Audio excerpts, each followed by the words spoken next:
It was the summer of 1976. I was 12 years old that year. I spent most of my evenings riding my bike around the neighborhood with my friends. We stayed close enough to home to listen to our mom shout out the front door, "Time to come in, clean up for dinner." My mom was a great cook. Through the years, she'd had lots of wonderful meals around that old dining room table. But this year, there was tension in our household.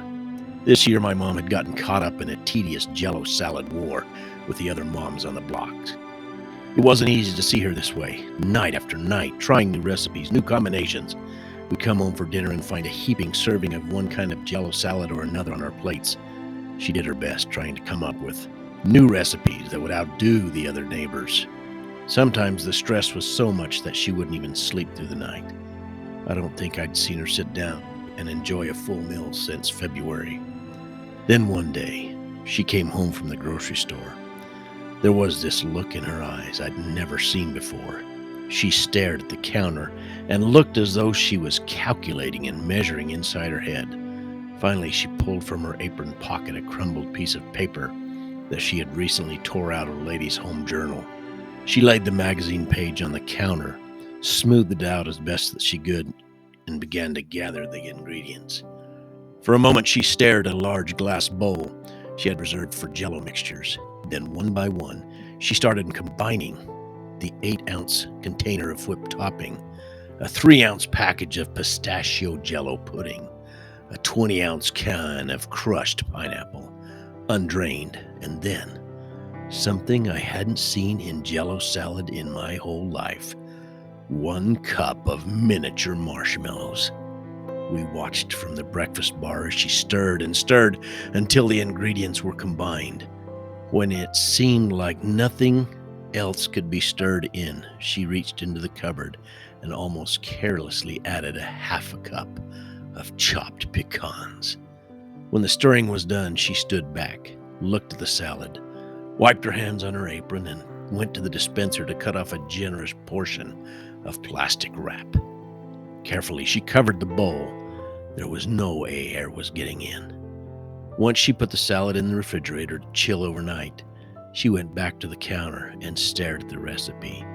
She said with a soft voice, "It's called Watergate." The next day was the day of the block party. The neighbors gathered, and tables and chairs were brought out to the street. The food looked delicious.